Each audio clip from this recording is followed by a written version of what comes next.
Today in John Wesley's Journal is a podcast produced by the Wesley Center at Chattanooga, the United Methodist Student Center. In this podcast, we will learn about early Methodism by following John Wesley through his journal, as he and others begin a movement that would give rise to the Methodist Church in all its forms. So sit back and let's see what happened today in John Wesley's Journal.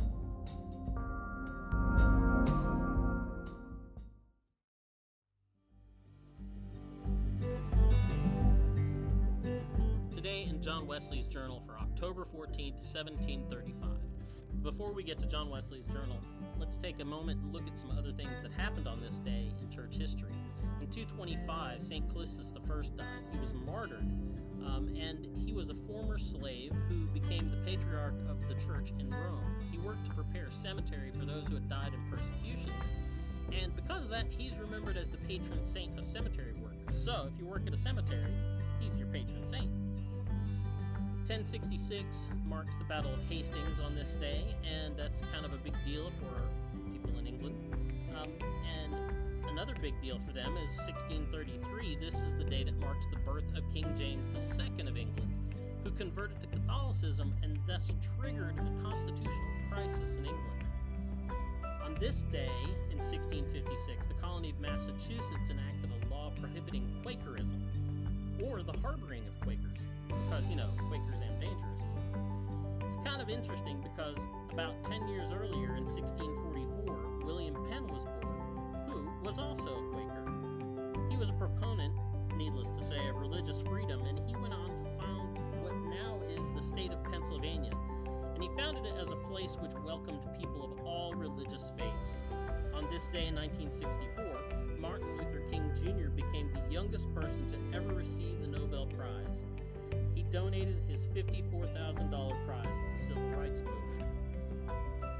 Also, things that happened this week, not on this day, but October 12, 1794, Mother Bethel Church in Philadelphia was consecrated by Bishop Francis Asbury, who was the second Methodist bishop in North America. It was the first African-American church in Methodism, and the congregation was begun by Richard Allen when he and others had been forced into segregation in the church they attended by the white members of St. George's Methodist Episcopal Church. Mother Bethel, as it's called, would later go on to become the first church of the African Methodist Episcopal Church, which was founded by Bishop Richard Allen. Today in Wesley's Journal.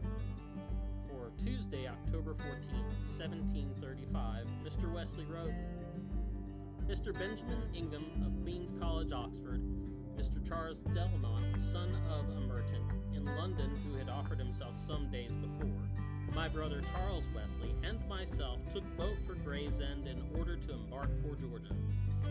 Our end in leaving our native country was not to avoid want, God having given us plenty of temporal blessings, nor to gain the dung or dross of riches or honor, but singly this, to save our souls, to live wholly to the glory of God. In the afternoon we found the Simmons off Gravesend and immediately went on board. Wednesday and Thursday we spent with one or two of our friends, partly on board and partly on shore, in exhorting one another to shake off every weight and run with patience the race set before us. That is the Journal of John Wesley for today, October 14, 1735. And now we get back to our time, and we will see you on the 17th